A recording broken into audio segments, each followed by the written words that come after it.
இப்படி ஒரு வீடியோ பண்ணுவேன்னு சொல்லி நான் யோசிச்சதே கிடையாது எப்போவுமே. ஏன்னா யூஸ்வலாக ஹேர் ஆயில் இதெல்லாம் நான் வந்து ட்ரஸ்ட் பண்ணவே மாட்டேன். கார்டனுக்காக வீடியோ பார்த்துட்டு இருக்கும்போது ஈடன் கார்டன் ஒரு யூடியூப் சேனல் பார்த்தேன். அவங்க நிறைய ஹெர்ப்ஸ் இதெல்லாம் பற்றி போட்டிருந்தாங்க. ஸ்லோவாக தான் பார்த்தீங்கன்னா இந்த ஆயில்ஸ் பற்றி அவங்க வீடியோஸ் போட்டாங்க. நிறைய ஃபீட்பேக்ஸ் அவங்களோட சேனலில் பார்த்தேன். ஏதோ ஒரு ட்ரஸ்ட் அவங்க ஆயிலில் ட்ரை பண்ணலான்னு தான் வாங்கினேன். இந்த அளவுக்கு நல்லா இருக்கும் அதை வீடியோவாக பண்ணுவேன்னு நான் வந்து யோசிக்கவே இல்லை. கார்டனிங் வீடியோஸ் பார்க்க ஆயிலும் சேல் பண்ணுறாங்கன்ட்டு இந்த மாயன் கீரை தண்டு வந்து ஆயிலோட வச்சு கொடுக்குறேன் அப்படின்னு சொல்லி ஒரு வீடியோவில் பார்த்தேன். அப்போ எனக்கு அந்த ஆர்டரை பிளேஸ் பண்ணிவிட்டு நான் வந்து எனக்கு மாயன் கீரை தண்டு வேணும்னு கேட்டப்போ அவங்க வந்து ஐயோ 10 to 15 days ஆயிலுக்கு வெயிட் பண்ணணும் அப்படின்னு சொன்னாங்க. எனக்கு அது வரைக்கும் தெரியாது. ஏன்னா அவங்க வந்து ஹோம் கார்டனிங்லேருந்து வர்ற ஹெர்ப்ஸ் வச்சு தான் அவங்க ஆர்கானிக்காக ஃபெர்டிலைசர்ஸ் கொடுத்து அவங்க வீட்டில் அவங்களே வளர்க்குற ஆயில் வச்சு ஹெர்ப்ஸ் வச்சு மட்டும்தான் எண்ணெய் காய்க்கிறாங்களாம். ஸோ இந்த மாதிரி சீட்ஸ் பிளான்ஸ்லாம் வந்து பார்த்திங்கன்னா அந்த ஆயிலோட அவங்க அனுப்பி வைக்கிறது வந்து பழக்கமாக இருக்குது. ஸோ இருந்தாலும் நான் வந்து அப்புறம் ரெக்வஸ்ட் பண்ணேன், இந்த மாதிரி 5 years கழிச்சு கார்டனிங் ஆரம்பிச்சிருக்கேன் அப்படின்னு. ரொம்ப ஃபோர்ஸ் பண்ணலை, இதை மட்டும் சொன்னோன்னே அப்படியே அவங்களுக்கு கார்டனிங்கில் இவ்வளோ இன்ட்ரெஸ்டான்னு சொல்லிட்டு உடனே என்னோட ஆர்டரை வந்து பண்ணி கொடுத்தாங்க. அவங்க நினச்சிருந்தா சாரிங்க அப்படின்னு சொல்லிட்டு ரொம்ப சிம்பிளாக முடிச்சிருந்துருக்கலாம். பட் அவங்க வந்து அப்படி இல்லை, இவ்வளோ இன்ட்ரெஸ்ட் அவங்களுக்கு கார்டனிங்லன்னு சொல்லிட்டு எனக்கு உடனே அனுப்பிச்சு கொடுத்தாங்க. எனக்கு மட்டும் இல்லைங்க, எல்லாத்துக்குமே ஃப்ரீ சீட்ஸ் பிளான்ஸ் வந்து கொடுக்குறாங்க. நாட்டு விதைகள், மூலிகைகள் இதில் பற்றி சொல்கிறது, கீரைங்க நமக்கே தெரியாது பொன்னாங்கண்ணியில் அப்படி நிறைய வீடியோஸ் அவங்க போட்டிருப்பாங்க. கண்டிப்பாக நீங்கள் அவங்களோட சேனலில் போய் பாருங்கள். நமக்கே ஒரு ஐ ஓப்பனிங்காக இருக்கும். நமக்கு கார்டனிங் வீட்டில் வைக்கணும், காய்கறி தோட்டம் சின்னதாவது ஆரம்பிக்கணுங்கிற ஒரு ஆசை வரும். அதே மாதிரி என்ன பாட்டிலை பாருங்களேன், எவ்வளோ சிம்பிளாக இருக்குது. எனக்கு இதுதான் பிடிச்சிருந்தது ரொம்ப. பாட்டிலோட விஷயம் உள்ளுக்குள்ளே இருக்க எண்ணெயில் தான் இருக்குது அப்படிங்கிறது வந்து ரொம்ப உண்மை. அவங்க சொல்லுவாங்க ட்ராவல்காக டிரான்ஸ்போர்ட்காக ஈஸியாக இருக்கும் இந்த பாட்டிலில் அனுப்புகிறேன், ஒரு சொட்டி உங்களோட எண்ணெயை கூட வேஸ்ட் பண்ணாமல் நீட்டாக வந்து உங்கள் கைக்கு சேரும் அப்படின்னு சொல்கிறாங்க. உண்மையிலே அது ரொம்ப உண்மை. ஆயில் வந்து அவ்வளோ சூப்பராக இருக்குது. எனக்கு வந்து பார்த்திங்கன்னா இந்த இருவாச்சி கீரை விதை, மாயன் தண்டு, மசிர் கிழங்கு இந்த மாதிரிலாம் எக்ஸ்ட்ராவாக கொடுத்தாங்க. அதுக்கு எதுக்குமே அவங்க சார்ஜ் பண்ணல. அதே மாதிரி அவங்க எண்ணெய் வரும்போதே அவங்க சொல்லிடுறாங்க, உங்களுக்கு நீங்கள் ரிசீவ் பண்ணோன்னே அதை ஒரு ஸ்டீல் பாட்டில்லையோ இல்லை கிளாஸ் பாட்டில்லையோ ஊற்றி வச்சுக்கோங்க. வீக்லி ஒன்ஸு அதை வந்து நல்ல ஒரு சன்லைட்டில் பாட்டில் ஓப்பன் பண்ணி வச்சு எடுத்தீங்க அப்படின்னா ஆயில் நல்லா இருக்கும். உங்களுக்கு ஷெல்ஃப் லைஃப் வந்து 3 months 4 monthsக்கு சூப்பராக இருக்கும். ஏன்னா ஹெர்ப்ஸ் வந்து சிலதை வந்து காய வச்சு ஆட் பண்ணுறேன், சிலதை வந்து ஃப்ரெஷ்ஷாக போடுறேன், அந்த மாதிரி எல்லாமே அவங்க டீட்டெயிலிங்காக பண்ணுவாங்க. ரொம்ப மினிமல் அளவில் தான் பண்ணுறாங்க. அது மட்டும் இல்லை, ஹோம் கார்டனிங்லேயே வந்து பார்த்திங்கன்னா நம்ம ஹெர்ப்ஸ் வளர்த்து எப்படி ஹேர் பேக் யூஸ் பண்ணலாம், எந்தெந்த ஹேர் பேக் எதுக்கு நல்லது. நான் அவங்க வந்து ஒரு பாட்னி ஸ்டூடெண்ட், அதனால நிறைய வந்து பார்த்திங்கன்னா அதோட சயின்டிஃபிக் ரீசன்ஸ் எல்லாத்தையுமே சொல்லி அவ்வளோ சூப்பராக வீடியோ போடுவாங்க. நீங்கள் வேணும்னா பாருங்கள். நிறைய ஹேர் பேக்கு எல்லாமே அவங்களோட வீடியோலேருந்து நம்ம லேர்ன் பண்ணிக்கலாம், நிறைய லேர்ன் பண்ணிக்கலாம். ஹெர்ப்ஸ் பற்றி, மூலிகைகளை பற்றி அவ்வளோ நல்லா டீட்டெயில்டாக சொல்லுவாங்க. அதே மாதிரி எண்ணெய் வந்து பார்த்திங்கன்னா ஃபர்ஸ்ட் டைம் யூஸ்லேயே சூப்பராக இருந்ததுங்க. நான் டேண்ட்ரஃப் ஆயில் கூட வந்து பார்த்திங்கன்னா ஃபர்ஸ்ட் யூஸ் பண்ணல. 2 எண்ணெயும் பார்க்குறக்கு ஒரு மாதிரி இருந்தாலும் டேண்ட்ரஃப் ஆயில் வந்து கொஞ்சம் திக்காகவும் இருக்கும், கொஞ்சம் க்ரீனிஷாகவும் இருக்கும். இருந்தாலும் டிஃப்ரெண்ட் தெரியாமல் நான் ஷெல்ஃப்லேருந்து எடுத்துடக்கூடாதுங்கிறதுனால டேண்ட்ரஃப் ஆயில் மேலே ஒரு ஸ்டிக்கர் ஒட்டி வச்சுக்கிட்டேன். நம்ம வீடியோஸ் ரெகுலராக பார்க்குறவங்களுக்கு தெரியும் எனக்கு ஆயிலி ஸ்கேல்ப்பு. அதனால வந்து தலைக்கு குளிக்கிறதுக்கு முன்னாடி மட்டும்தான் நான் ஆயில் வைப்பேன். அதுவுமே என்னால் ஒரு ஹாஃப் டே கூட வைக்க முடியாது, ஒரு 2 மணி நேரம் 3 மணி நேரம் வைப்பேன். அவ்வளோதான், உடனே ஹேர் வாஷ் பண்ணிடுவேன். ஆனால் என்னதான் ஹேர் வாஷ் பண்ணாலும் அந்த டேண்ட்ரஃபோட அந்த இல்லாத கிளியர் ஃபீல் வந்து எனக்கு கிடைக்காமே இருந்துச்சு. ஆனால் இந்த ஆயில் அப்ளை பண்ண ஃபர்ஸ்ட் டேவே வந்து பார்த்திங்கன்னா எனக்கு இச்சிங்கே ஆகலை. சரி ஓகே அடுத்த நாளும் விடலான்னு சொல்லி விட்டுட்டு 2வது நாள் தான் தலை குளித்தேன். அவ்வளோ சூப்பராக இருந்தது. ஆயிலோட பிசுபிசுப்பு தன்மை ரொம்ப கம்மிங்க, ரொம்ப லைட் வெயிட்டாக இருக்கும். அதனால தான் எல்லா ஹேர்னாலையும் அப்சர்வ் பண்ண முடியுதுன்னு அவங்க சொல்கிறாங்க. அது உண்மையாகவும் நான் ஃபீல் பண்ணுறேன். Day 1லேயே எனக்கு வந்து நல்ல ரிசல்ட் இருந்தது. நான் எப்போவுமே டேண்ட்ரஃபை கண்ட்ரோலுக்குள்ளேயே தான் வச்சுருப்பேன். இந்த ஆப்பிள் சைடர் வினிகரை டைல்யூட் பண்ணி அப்ளை பண்ணுறது இந்த மாதிரிலாம் பண்ணதுனால எனக்கு லைட்டாக தான் டேண்ட்ரஃப் இருந்தது. But dandruff complete control. இந்த ஒரு ஆயில் யூஸ் பண்ண Day 1லேருந்து எந்த பிரச்சனையும் இல்லை. பொடுகு எண்ணெய் வந்து பார்த்தீங்கன்னா வீக்லி ஒன்ஸு ஒரு 2 மணி நேரம் 3 மணி நேரம் மட்டும் தலையில் வச்சிங்கன்னா போதும். யூஸ் பண்ணுறதுக்கு முன்னாடி அந்த எண்ணெய் வந்து நல்லா திக்காக இருக்கும். ஏன்னா அதில் வந்து பார்த்தீங்கன்னா விளக்கெண்ணெய், நல்லெண்ணெய், தேங்காய்லாம் யூஸ் ஏன்னா அவங்க வீடியோலேயே போட்டிருக்காங்க இந்த ஆயில் ப்ரிப்பரேஷன் வீடியோ. அதனால தான் இவ்வளோ க்ரேஸ். ஆனால் அந்த ஆயிலும் கொஞ்சம் திக்காக தான் இருக்கும். அது வந்து கொஞ்சம் நல்லா வெதுன்னு ரொம்ப இல்லை வெதுன்னு ஹீட் பண்ணி டபுள் பாயிலிங் மெத்தடில் கிட்டில் தண்ணி வச்சுட்டு மேலே ஒரு கிளாஸில் ஊற்றி வச்சுருவேன். அது நல்லா வெதுன்னு ஆயிடும். அப்புறம் எடுத்து அப்ளை பண்ணிக்கிறது. அதே மாதிரி அந்த மூலிகை கூந்தல் எண்ணெய் வந்து பார்த்திங்கன்னா அவ்வளோ பாடியை வந்து கூல் பண்ணுது.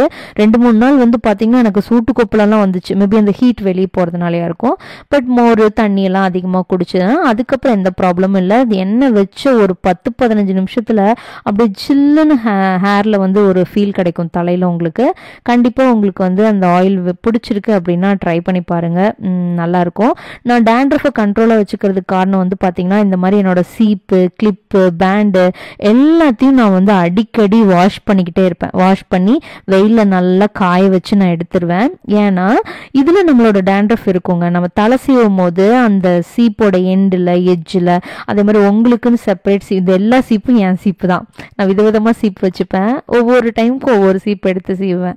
அதே மாதிரி எல்லாத்தையுமே நான் வந்து வாஷ் பண்ணிடுவேன். இந்த மாதிரி கொஞ்சம் சீப்பு ஒரு டைம் 2 டைம்ஸ் யூஸ் பண்ணதும் எண்ணெய் வச்சு தலை சீவினதுக்கப்புறம் அந்த சீப்பை கழுகாமல் திரும்ப நான் யூஸ் பண்ணவே மாட்டேன். இது மட்டும் இல்லைங்க, தலகாணி உரை, மெத்த விரிப்பு இதெல்லாம் அடிக்கடி மாற்றிடுவேன். 3 days ஒன்ஸ் கம்பல்சரி. அதே மாதிரி எனக்கு வந்து டேண்ட்ரஃப்னால ஹேர் ஃபால் ரொம்ப அதிகம். அதே மாதிரி ஸ்ட்ரெஸ்ஸு, உங்களுக்கு நீங்கள் ஆஃப்டர் ப்ரெக்னென்சி ஹேர் ஃபால் இருக்குன்னா மெசேஜ் பண்ணுறீங்க. அவங்க எல்லாமே இந்த ஆயில் ட்ரை பண்ணிங்க அப்படின்னா கண்டிப்பாக ஒரு நல்ல யூஸ்ஃபுல்லாக இருக்கும்னு நான் ஃபீல் பண்ணுறேன். அதனால தான் உங்களோட ஷேர் பண்ணியிருக்கிறேன். அதே மாதிரி ரீசன்ட் டேஸில் வந்து பார்த்தீங்கன்னா கார்டனிங்க்கு வந்து அடிக்ட் ஆகிட்டேன் அப்படின்னு தான் சொல்லணும். காலையில் எந்திரிச்சா தோட்டம், நைட்டு தூங்கும் போது உன் நினைவு எப்படா விடியும் உன்னை வந்து பார்ப்போம். அந்த அளவுக்கு வந்து பார்த்தீங்கன்னா கார்டனிங்கில் வந்து ஒரு லவ் மாதிரி ஆயிடுச்சு. எனக்கு எப்பவுமே கார்டனிங் பிடிக்கும்.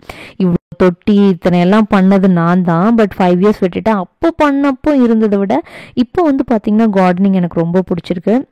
யார் வந்து எனக்கு இன்ஸ்டாகிராமில் மெசேஜ் பண்ணாலும் ஒரு சின்ன பிளான்ட் வந்து வளர்க்க ஆரம்பிங்க அப்படின்னு சொல்லி தான் நான் சொல்கிறேன். அது அவ்வளோ நல்ல மைண்ட் ரிலாக்ஸிங்காக இருக்குதுங்க. நீங்களும் கண்டிப்பாக உங்களுக்கு கார்டனிங்கில் இன்ட்ரெஸ்ட் இருக்குது அப்படின்னா ட்ரை பண்ணி பாருங்கள். அந்த பிளான்ட்ஸோட டைம் ஸ்பெண்ட் பண்ணும்போது அவ்வளோ ரிலாக்ஸிங்காக இருக்குது. கூடவே கொஞ்சம் வெஜிடபிள்ஸு, ஹர்ப்ஸு, இந்த மாதிரி நமக்கு தேவைப்படுற துளசி, சின்ன சின்ன விஷயங்கள் ரொம்ப செலவு பண்ணி அப்படிலாம் ஆரம்பிக்கணுன்ட்டு இல்லை. சின்ன சின்ன விஷயங்களை ஆரம்பித்து பாருங்கள். ஒன்றும் இல்லை, உங்களுக்கு வந்து இடமே இல்லை அப்படின்னா கூட ஒரு சின்ன மணி பிளான்ட் முதல்ல வளர்க்க ஆரம்பிங்க.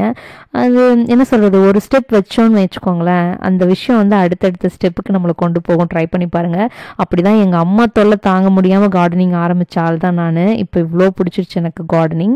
பக்கத்தில் வேலையை ஆரம்பிக்கும் போதே வந்து பார்த்திங்கன்னா ஒரு பூனை கத்துற சத்தம் கேட்டுகிட்டே இருந்தது. எங்கேயோ கத்துதுன்னு நினச்சா கண்டினியூஸாக கத்துட்டு இருந்தது. எனக்கு வந்து இந்த சவுண்டு கேட்டாலே நான் வந்து டிஸ்டர்ப் ஆயிடுவேன். என்னடா இது, எங்கே பூனை கத்துதுன்னு சொல்லி பார்த்தா பாவம் அது வெளியே வர முடியாமல் அந்த இடத்துக்குள்ளே மாட்டிட்டு கத்துதுன்னு சொல்லி ஒரு மாப்ஸ்டிக் உள்ளே விட்டு அழகாக ஏறதுக்கு ட்ரை பண்ணுச்சு. ஸோ நானும் செவுத்து மேலாம் எரியுது காப்பாற்ற போகலான்னு போகும்போது எங்கள் அம்மா கம்முன்னு அது பக்கத்து வீட்டு பூனையாக தான் இருக்கும், தெரியாமல் வெளியே விட்டு கதை சாத்திட்டாங்களா இருக்கும்னு சொன்னாங்க. கடைசியில் எங்கள் அம்மா சொன்ன இரு நான் போய் அவங்கள்ட்ட சொல்லிட்டு வரேன்னு சொன்னாங்க. அதுதான் உண்மையாக போச்சு. கடைசியில் வந்து பார்த்திங்கன்னா அவங்களே கதவை திறந்து கூப்பிட்டுக்கிட்டாங்க. இப்போ சொன்னேன் ரொம்ப நேரமாக கத்துது. அவங்க சொன்னாங்க ஐயோ இது எங்கே போச்சுன்னு தெரியலன்னு தேடிட்டு இருந்தோம், இங்கே வந்து லாக் ஆகிருக்குது அப்படின்னு சொல்லிட்டு அவங்க பூனையை கூட்டிகிட்டு போயிட்டாங்க. கொஞ்ச நேரத்தில் பக்கத்து வீட்டு பூனையை தூக்கிட்டேன் அப்படின்ற பிரச்சனையில் மாட்டிருப்பேன். நல்ல வேளை எங்கள் அம்மா வந்து ஆபத் பாண்டவன் மாதிரி காப்பாற்றினாங்க. ஒரு மீன் தொட்டி லைட்டாக கிராக் ஆகி ரொம்ப நாள் அப்படியே கிடந்ததுங்க. அதை வந்து பார்த்தீங்கன்னா இந்த இண்டோர் பிளான்ட்டுக்கு அதிக தண்ணிலாம் தேவையில்லை, ஸ்ப்ரே பண்ணி விட்டால் போதும். ஸோ அதனால இதில் பிளான் பண்ணி வச்சுருக்கேன். நான் முதல்ல ஒரு ட்ரையலுக்காக வச்சு விட்டுருந்தேன், நல்லா தான் இருந்தது. அதனால இப்போ வந்து பார்த்தீங்கன்னா ஃபுல் செட்டப் பண்ணிட்டு இருக்கேன். கொஞ்சம் கொஞ்சமாக வீட்லேயே இருக்கிற திங்ஸை வச்சு என்னால் முடிஞ்ச அளவுக்கு வந்து பார்த்தீங்கன்னா கார்டனிங் வந்து டெவலப் பண்ணிட்டு இருக்கேன். சீக்கிரமாக கொஞ்சம் கொஞ்சமாக தான் பண்ணுறேன். கம்ப்ளீட் பண்ணிவிட்டு உங்களோட வீடியோ ஷேர் பண்ணுறேன். பசுமை தோட்டக்கலைங்கிற ஒரு யூடியூப் இன்ஸ்டாகிராம் பேஜ்லேருந்து பார்த்தீங்கன்னா பிளான்ஸ் வாங்கியிருந்தேன். என் ஃப்ரெண்ட் அதில் வாங்கி சூப்பராக இருக்குது அப்படின்னு சொன்னதுனால தான் வந்து பார்த்தீங்கன்னா நான் ஆர்டர் போட்டேன். உண்மையிலே அவள் சொன்ன மாதிரி சூப்பராக வந்திருந்தது. பிளான்ஸ்லாம் ஃப்ரெஷ்ஷாக இருந்தது, வாடி போல். ஏன்னா எனக்கு ஃபர்ஸ்ட் டைம் ஆன்லைனில் வாங்குறது, நர்சரியில் வாங்கிட்டு வரதையே அவ்வளோ பாதுகாப்பாக வைக்க வேண்டியதாக இருக்குது. அது மாதிரி 149 rupees தாங்க. இதில் வந்து பார்த்தீங்கன்னா கோல்டன் மார்பிள்னு சொல்லிட்டு ஒரு மணி பிளான்ட் வெரைட்டி, அப்புறம் இன்னொரு வெரைட்டி வந்து பார்த்தீங்கன்னா நார்மல் தான் வச்சுக்கோங்களேன். முக்கியமாக இந்த 3 கலர் நாட்டு சம்மந்தி நாற்று வந்து கொடுத்தாங்க. இதுக்காக தான் வாங்கினேன். இந்த ஒரு சம்மந்தி நாற்றே வந்து பார்த்தீங்கன்னா 50 rupeesலாம் சொல்கிறாங்க சாப்ளிங். ஸோ அதுக்கு இது ஒர்த்தாக தான் இருக்கும்னு சொல்லிட்டு வாங்கினேன். நான் ஒன்று தப்பு பண்ணிட்டேங்க. எல்லா சம்மந்தியும் ஓரளவுக்கு உயிர் பிடிச்சி வர வரைக்கும் ஒட்டுக்கா நட்டிருந்துருக்கலாம். ஏன்னா நான் நட்டும் போது ஒரு ஒரு சின்ன பிளான்ட்டை வந்து பிரேக் பண்ணிட்டேன். ஏன்னா அதில் வந்து பர்பிள், ஒயிட்டு, எல்லோ 3 கொடுக்குறேன்னு சொல்லியிருந்தாங்க. நான் அந்த பர்பிள் கலருக்காக தான் வாங்கியிருந்தேன். ஏன்னா எங்கள் அப்பா வந்து ஒரு பர்பிள் கலர் வச்சாங்க. அவ்வளோ சூப்பராக எங்கள் வீட்டில் பூக்கும். நிறைய பேர்த்துக்கு நாங்கள் நாற்று கொடுத்தோம். ஸோ அதனால எனக்கு அந்த பிளான்ட்டை திரும்ப வளர்க்கணும்னு ஆசை. இப்போ வாடி போன செடியில் எது பர்பிளாக இருக்குமோன்னு ஒரு இது, பட் இருக்கக்கூடாதுன்னு நினச்சிட்டு இருக்கேன். இந்த தொட்டி வந்து பார்த்திங்கன்னா தண்ணி வைக்கிறது வாங்குவாங்கல்ல, அதுதான் இதுல வந்து மண்ணு வாசம் வந்துட்டே இருந்ததுனால யூஸ் பண்ணாம போட்டிருந்தேன். ஆனா இந்த தூர போடாம வச்சதுக்கு காரணம் இதுல கண்டிப்பா ஒரு நாள் பிளான்ட் வளர்க்கணும் அப்படின்னு சொல்லிதான். முதல்ல எதெல்லாமோ எடுத்து திருப்பி எடுத்து தட்டினேன், சுத்தில எடுத்து தட்டினா டொம்னு எங்க ஃபுல் பானை உடஞ்சிருமோன்னு சொல்லிட்டு அப்புறம் இந்த உளி மாதிரி எங்க வீட்டுல ஒண்ணு இருந்தது, அதை எடுத்து லைட்டா தட்டினா சூப்பரா அழகா ஓட்ட விழுந்துருச்சு. அதுக்கப்புறம் ரொம்ப லாங்கா இருக்கு, நிறைய மண்ணு போடுற மாதிரி ஆயிரும்னு சொல்லிட்டு நான் வேற கோகோ பித்துலாம் போடுறேன். கொஞ்சம் காஸ்ட் இல்லையா, ஆல்ரெடி நல்லா கோகோ பித்து யூஸ் பண்ணி இப்போ கொஞ்சம் ஓரளவுக்கு தான் மேனேஜ் பண்ணுற மாதிரி கோகோ பித்து இருக்குது. மண் தீந்தா வாங்கணும்னு சொல்லிட்டு கீழே வந்து அந்த தேங்காய் உரிச்ச மட்டையை போட்டு ஃபில் பண்ணிவிட்டு மேலே வந்து இந்த பிளான்ட் வச்சேன். அவ்வளோ சூப்பராக இருந்தது. முதல்ல வெளியே தான் வைக்கலான்ட்டு இருந்தேன், இண்டோரில் வந்து இது எங்கே வைக்கிறதுன்ட்டு. அப்புறம் எங்கள் அம்மா தான் சொன்னாங்க, பரவாயில்ல உள்ளேயே வை, ஏன்னா செடி ஒரு பக்கம் பழகிருச்சு அப்படின்னா வெளியே வச்சு பழக்கிட்டு அந்த செடியை உள்ளே கொண்டு போனால் வாடிடும். உள்ளேயே வைக்கிறதுக்கு அம்மா தான் ஒரு இடத்த பார்த்து கொடுத்தாங்க. அவங்களுக்கு பெரிய இஷ்டம் இல்லை, இருந்தாலும் அவங்க புரிஞ்சுக்கிட்டாங்க எனக்கு வந்து வீட்டுக்குள்ள செடி வளர்க்கணும்னு ஆசை இருக்குன்னு சொல்லிட்டு எனக்காக அலோவ் பண்ணியிருக்காங்க. அதே மாதிரி மழை பெஞ்சு நல்லா தண்ணி வந்திருந்ததுங்க. ஸோ அந்த தண்ணி ரொம்ப நல்லது இல்லையான்னு சொல்லிட்டு எல்லா பிளான்ட்ஸ்க்கும் அந்த தண்ணி எடுத்து ஊற்றுனேன்.